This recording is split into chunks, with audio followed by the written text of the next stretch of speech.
buy some tickets on TownScript. But let's begin. So Paul at the moment is in Australia on the Ministry of Sound Testament Tour of Australia. Now, it's a quick intro, not that he needs it, but as you know, Paul Oakenfold is more than just a legendary DJ. He's a pioneer of dance music, a global influencer, and an entrepreneur who has shaped the music industry for decades. And as you know, his label Perfecto is in its 30th year, so 3 decades. I watched an incredible documentary recently, which I'll get into afterwards. So from producing for superstars like Madonna and U2 to performing at iconic locations, including the Great Wall of China, Mount Everest Base Camp, Paul's journey is a masterclass in innovation, resilience, and staying ahead of the curve. So tonight in this exclusive SpeakuP Monday interview, we're going to take a look behind the legend, exploring the entrepreneurial mindset, creative vision, and social impact behind his remarkable career. So firstly, Paul, welcome to the show, mate. Hello.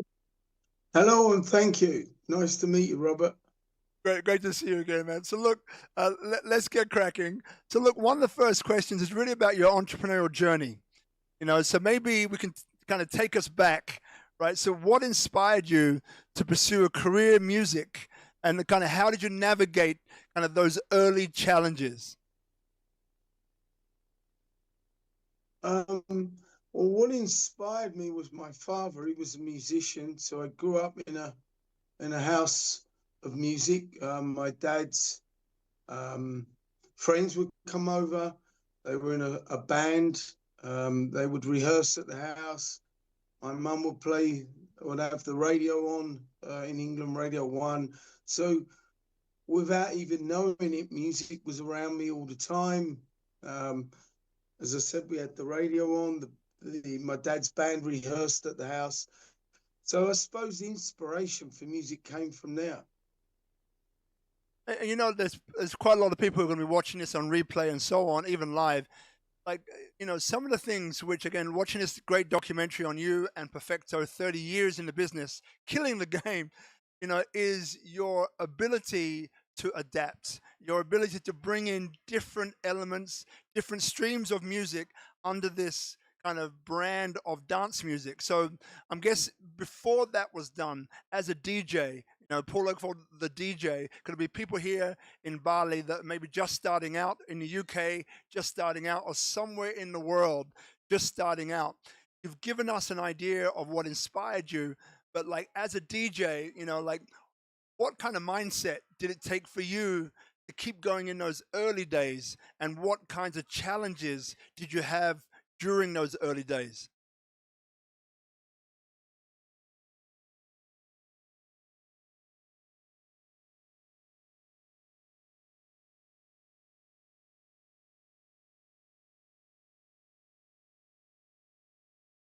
Apply for a job in any aspect of the business, and it's that same old story. You get turned down by everyone, and you can walk away and give up, or you can go, you know what, I'm going to try again, and I'm going to create a moment that works for me. And I did. I tried again. I got turned down by everyone again, so I went to New York with a friend of mine called Ian, who had a cousin in New York. We stayed at his cousin's house. We slept on the floor because they only had one room, one mattress, and me and Ian were literally on the floor.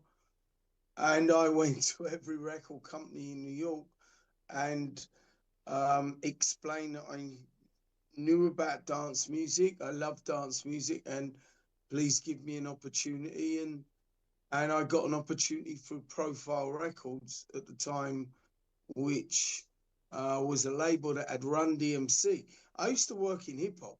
I used to look after Beastie Boys, Public Enemy, LL Cool J for Def Jam, and Run DMC for Profile. So that's how I really got my break. And then I went back home, and because I had that knowledge and experience, then they gave me a job at Champion Records. Got it, mate. Got it. Like, again, your background is stellar, right? The thing that interests me, so SpeakuP Monday, there's three things that we kind of stands on. This is episode 470 or something, 469. So it's been a lot of episodes. And I mean, people inspire people, unity and diversity, which is the motto of Indonesia. We're here in Bali, as you know, and then entrepreneurship and social impact. So going to the first one, right? People inspire people. So I guess going a bit deeper, right? So you mentioned you were turned down a lot, right? Yet you still kept on Yeah. going. So maybe let's go into that, right? So turned down a lot, kept on going. Like, what was it? I imagine that your parents perhaps kind of instilled in you that, hey, listen, Paul, there are going to be times where life knocks you down, but you don't give up. You keep on going, right? What was any kind of early stories that you remember where like that resilience that I think is indicative of your career, right? You've always had this resilience, and I've seen it in this documentary. But where did that resilience come from? And is there a story back in your past that you look back and say, you know what? I think that is part of how my resilience was formed. Well, you kind of answered the question. I mean, it comes from my parents, and if it was a work ethic. My parents worked extremely hard. They're working class, both of them. My father had two jobs at one time, as did my mum, and they instilled belief, morals, dignity, hard work, honest, listening, learning. And when you have a passion and belief in something that you want to do, you just don't give up. And you if you believe in yourself, then you will make it happen. And I didn't give up, and I made it happen. There's no secret to it. It's just what we all know, but it's what you, if you want to do it. As I say, I slept on the floor in New York. I had no money in my pocket, but I had belief, and I really, in my heart, believed that I could do it, and grew up, as I said, around music since, I don't know, 5, 6, 7, 8. So it's there. It's the music is I'm part of music. Music's part of me. Gotcha, brother. And look, moving into the industry a bit, this global industry, right? And again, this adaptation that I saw throughout this great documentary, I've got to put it online afterwards. That kind of goes into 30 years of Perfecto, but it kind of takes it from the very beginning. And there's lots of guys, Norman Connors, like a whole bunch of very famous guys, David Guetta. This ability of you as an A&R guy, right, to notice, recognize talent across the musical spectrum. Like, if I ask you, where did that come from? Because as you mentioned, you were in hip hop before.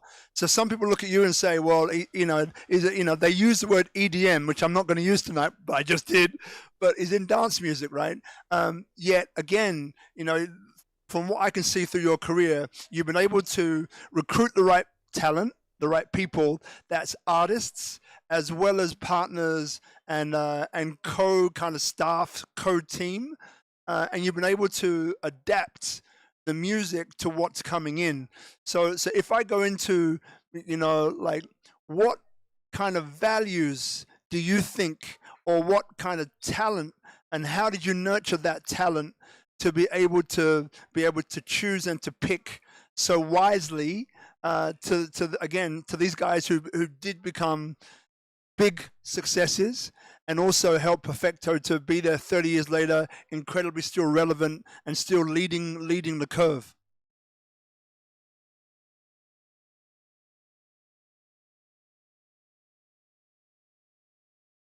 In records, I was A&R, and I had the contacts for various different labels in America.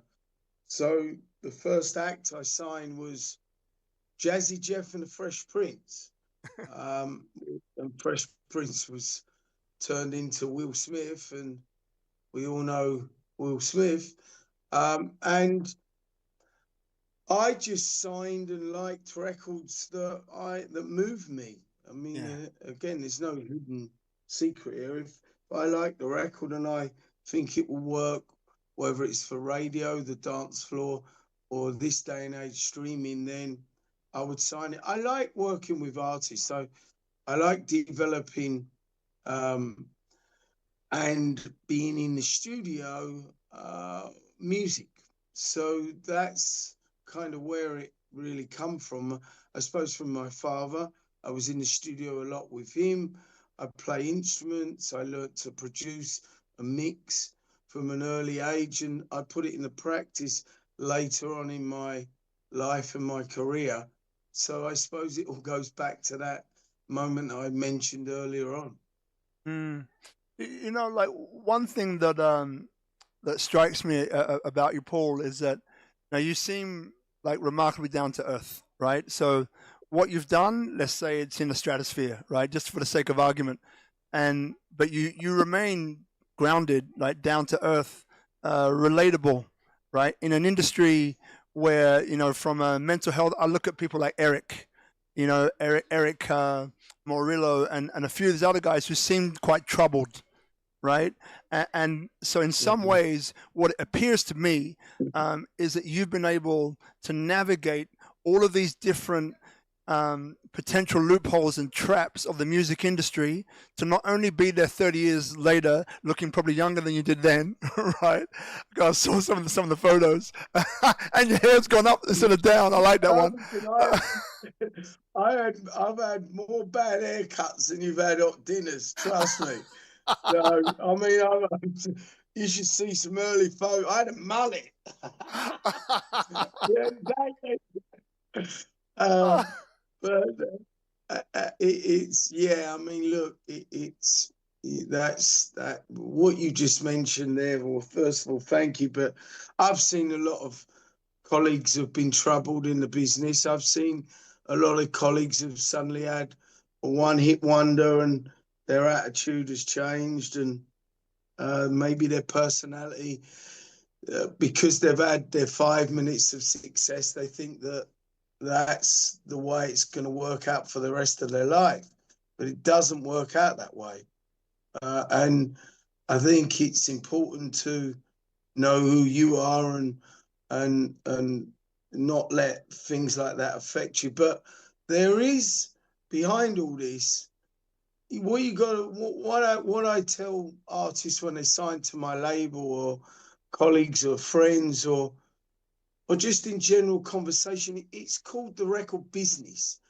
So go away and learn the business. And I did that. My father, and I mentioned my father because now we're talking about this, and I'm thinking about it. It was my father who said, you're in the record business, go and learn it. Because I produced a band called the Happy Mondays back in the day, and I got ripped off. And this record business, many people get ripped off, and I was one of those. And I walked away from it, and I went away and learnt the business, understood the business, and now I have that knowledge and experience by signing artists to my record label. We teach them the business. I have our lawyer who comes in and will talk to you as an artist. I have the agent who will come and talk to you as an artist, a promoter that will talk to you, studio engineer. So you will learn all aspects of the record business, and hopefully that will help you. And that's, as a label, what we do. It's important for me to do that. You said again. Thank you. Thanks, man. Like the reflections prompt this question next. Like, if you're looking now, right, the age that you are, about 25 last time I checked, right? If you look back, right? I'm not that old. I'm 55, mate. If you look back, right, at your younger self, right, coming into the business, right, and you said that you learned some lessons at Happy Mondays and so on, right, and this in a way is to help maybe those other people coming into the business, right? So you've mentioned, number one, learn the business, right? Number two, number three, as a kind of blueprint for success for people coming into the business, what other two things would you say they need to have or need to observe or be in tune with in order to have lasting success? Well, let's first talk about the business. Whatever you're doing in life, whatever business you're working in, you learn, right? And the record business is no different. But being an artist in the record business, you live on more of the creative side rather than the business side. That's where a manager comes in. That's where a lawyer comes in. But I wanted to learn all aspects of the business, just like any other job. So that's first and foremost. Then hard work. And, you know, I spend a lot of time learning the craft. So I would spend days, weeks in the recording studio making music. And I wouldn't just put the first song that I made at release. I would record 10 tracks, and out of those 10, I would release one of them. Out of 20, I would release one of them. On my last album, I did 65 songs, and only 16 made the album. So I think practice in anything you do is very important. Understanding the business and a strong, good work ethic. Got it, brother. Got it.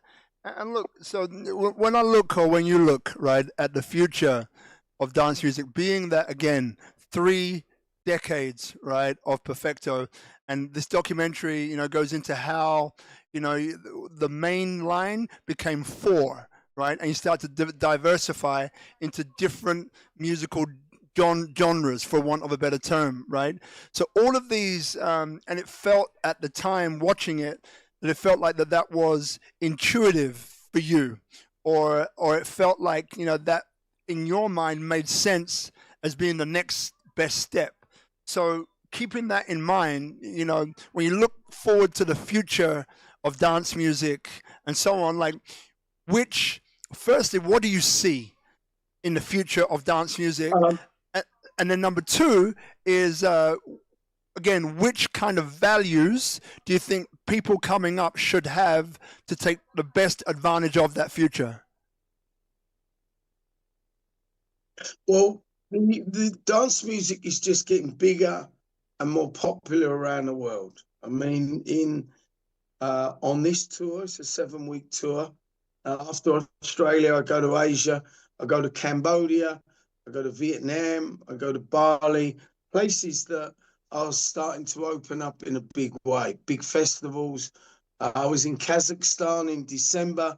I go to Saudi Arabia after the summer. I go to Iran, places where dance music doesn't live as well as it does in Europe and America, and of course, Australia. So we know dance music is growing. We know the industry is becoming more popular because everyone's, I mean that in a respectful way, but technology has made it so much easier to DJ. Everyone's a DJ now. There's a massive decline in bands, especially in Europe and in America also. There was a very interesting article, how turntables, CDJs are out selling guitars 5-1.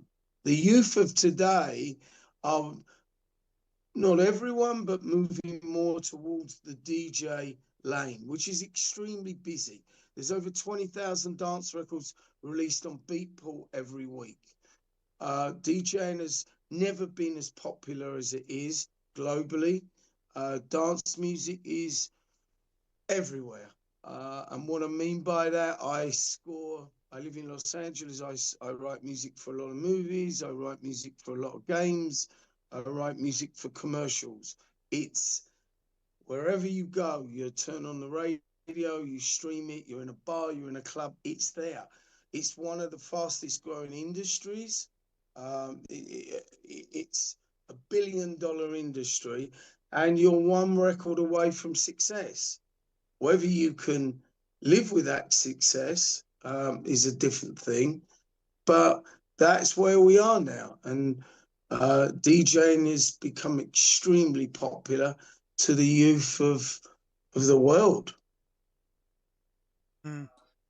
You know, we're going to get as we head towards the close soon. This thing again that's kind of haunting me, right? So I spent about 20 years in Australia and Italy involved in music industry. I was more the PR guy, right? You're the DJ on the inside, I'm the PR guy on the outside, getting them in, right? And again, like one of the things which I felt was quite important was that sometimes when people had enough, right? Maybe they're too, I don't want to mention the drug word, but I just did, that they're just not in the right state. I mean, people go out to enjoy themselves. They go out to relax. They go out to meet people. They go out to pick up. They go out to dance, right? And it's such an important part of the world. It has to be there for people to release that part of themselves, right? But then in some ways, we have, as people in the industry, have a responsibility, I feel, to look after those people. Right. So if I asked you a question saying, look, Paul, like moving more into the social impact side of things now, how could the industry better look after the patron, the fan, coming into festivals, events, nightlife, and what comes up for you? Well, I think we have, haven't we? I mean, we from back in the day when we was doing raves in fields and there was no security, there were drug fest raves, there was everything that comes with a modern festival wasn't there at that time. So we've come a long way. And look, it's not someone else's responsibility to look after you. It's your own responsibility. Yeah. And as you grow up, whether you're a young girl or a young man, you know what's right. If you get drunk and you deal with it, if you take too many drugs, you deal with it. You know what's right and wrong. That's why you have your parents who bring you up. It's not my responsibility to take care of you. It's your responsibility to look after yourself. So, we've got to be honest and respectful here. And you've got to stand there and hold your hand up and go, all right, I made a mistake. But you know what? I've learned from my mistake and I won't do it again. Respect, brother, respect. And then, so social impact, right? So, again, one of the things which I recognize about you, right, is that you're giving of your time. Thank you again for spending this time after some technical challenges. I appreciate it, man.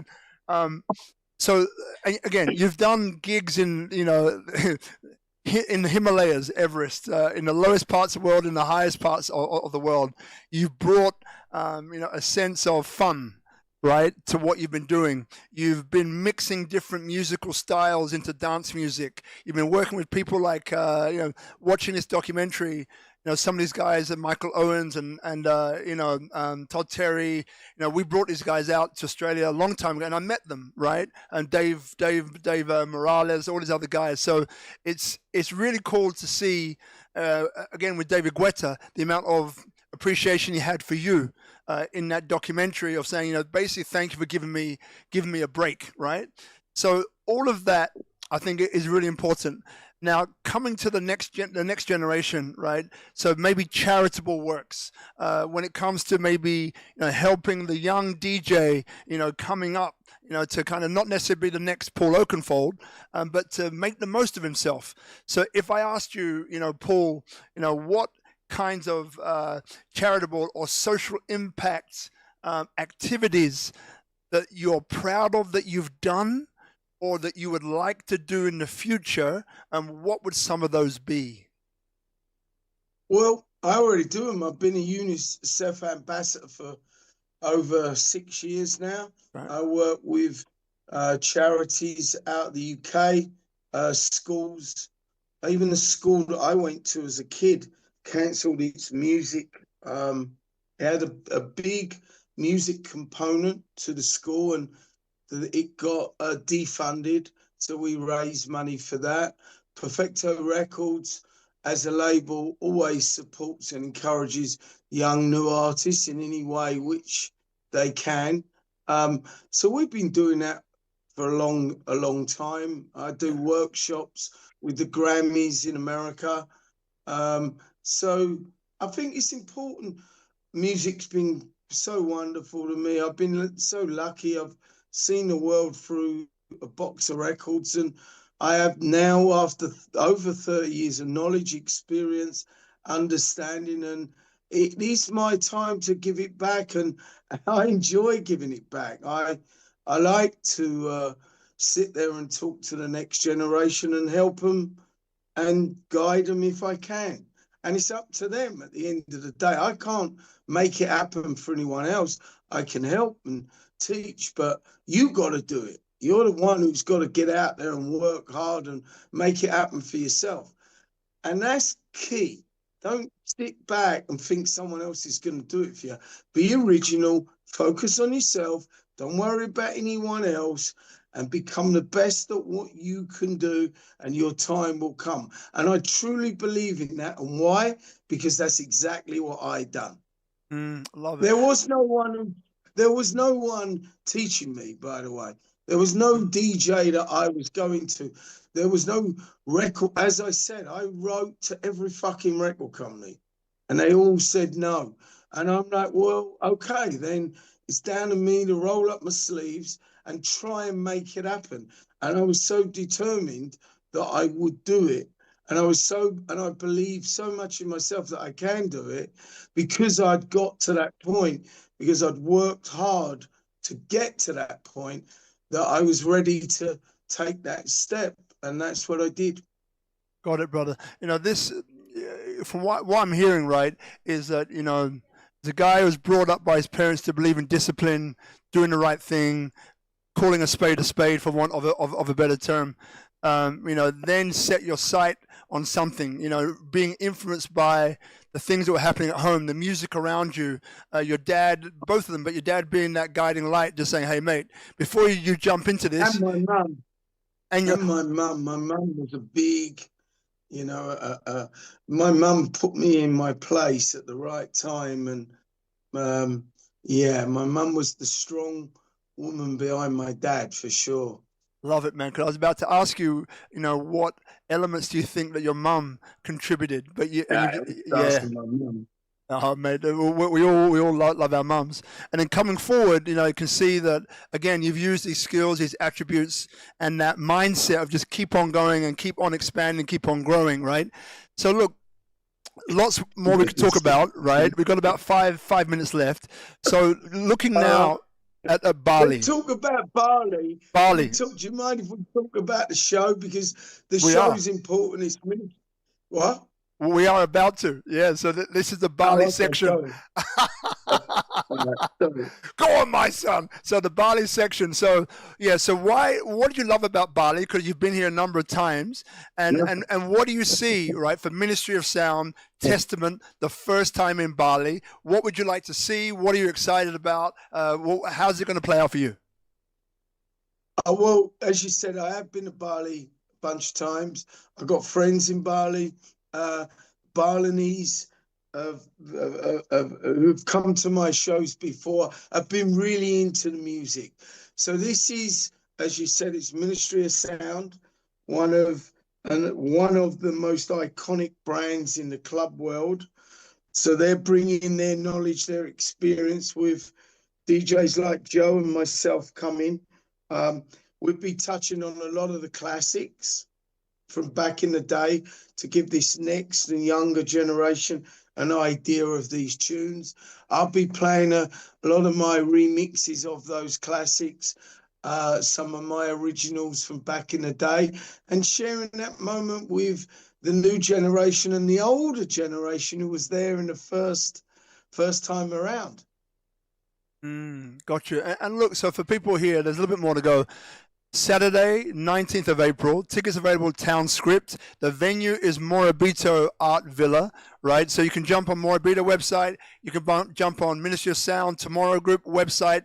And obviously there's Paul Oakenfold, there's Smoking Joe, Mark Dynamics, a bunch of locals like Kaiser Waldron, Scott Pullen, and a bunch of others. So Raw Audio, and there's one I'm missing, Michelle as well. So there's a lot to look forward to, right? 5 p.m. To, I think, 2 a.m. So looking forward to that. But Paul, so now you're doing the Australian tour, right? So you got a whole bunch of cities.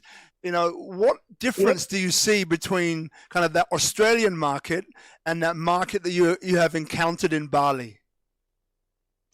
Well, I played. Well, not much difference really, apart from the nationality. Remember, there's a lot of Australians in Bali. That's right. There's a bunch of English friends that are there. It's a multicultural country, really. I know. So I wouldn't say there's much difference. No.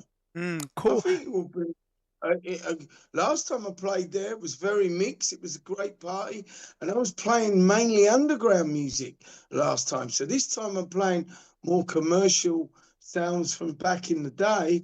That's the idea of the tour that Ministry wanted. So yeah, I think it's going to be fun. I'm looking forward to it. I'm there for a week doing one show. I'm going on a retreat for the first 4 days. Love it, man. It's interesting, right? This one, Paul, you may or may not know, right? So, but I quickly do it. So in Indonesia, so there's 17,000 plus islands, right? Bali is one of them that contributes less than 2% of GDP, but more than 75% of the tourism that enters Indonesia. There's almost 300 million people. So it's the fourth most populous nation on the planet, 700 plus cultures, 500 plus languages, and the average age is 27, right? So amazing, yeah? Amazing stats. And I mean, it's what makes me smile, right? When I see, people like you and obviously Tim and the guys from Ministry, Trent, Ken, Richard, all the Morabito crew, is that, the motto of the country, Indonesia, is unity and diversity, which is Bhinneka Tunggal Ika. And I see music as being the same thing, the currency that is inclusive in a world that can get a little bit more dissected, a little bit more separated. Music and what you do is something that brings us closer together, common ground. That's how I see dance music. Yeah. That's why I see what you do, and that's why I love it as well. But just maybe some last sum ups, like if you were to take a look back, right, on your great career, right, in music, and you look at it from the point of view of, maybe contribution. What has Paul Oakenfold kind of left? What mark has Paul left? Now I'm going to get a bit morbid on you, but I can because it's the last question. If there was a tombstone, right, Paul Oakenfold, may he rest in peace. What is it, right, that you would want written on that tombstone? How is it that you want to be remembered? Well, there was a couple of questions in there. So first of all, I've played in Jakarta. I didn't realize there was 17,000 islands. I mean, I've only been to Bali. I knew there was many islands, but that's ridiculous. I didn't realize that the average age was 27. And I played twice in Jakarta. And a bunch of times in Bali. So I have fond memories and have been coming here for years, many years. So, and I love the Balinese people. So that was the first part of the question. In respect to what do I want on my graveyard, on my tombstone? Yes, mate, your tombstone. That's the one question you have to think about it. I'm giving you more time by talking, all right? I don't know. I don't think that's something that I don't know. I mean, I just don't. I need to really think about that because it would be there for the rest of your life. Let me put it in another way that may be easy to understand. If you're gonna have a tattoo, what do? Generally, you think about it a long time before you mark your body, generally for your life, right? Because that's what a tattoo is. You ain't gonna mark your body with a tattoo, and then like some people, a year, couple of years, whatever, then change that tattoo or have it taken off. If I was going to have something on my tombstone, I need to think about it. I can't just say off the top of my head, I know, mate. you know, I was there, or, you know, I love dance music, or, you know, so I don't know. In all honesty, I don't know the answer to that question. Love it. You know, Paul, here's the thing. What I've noticed, again, lots of different interviews and all the rest of that, is that often those people who are in action doing, because you can talk about something or you can do something, right? And you're a guy who's been doing it. Rarely do we ever stop to think about it, right? And it's actually it's a compliment, right? It's not a negative thing. It's a positive thing. But listen, mate, we're out of time. I just really want to thank you. Look forward to seeing you when you're in Bali. And thanks again, oh mate, and thanks for being so good with all the technical issues. Looking forward to seeing you.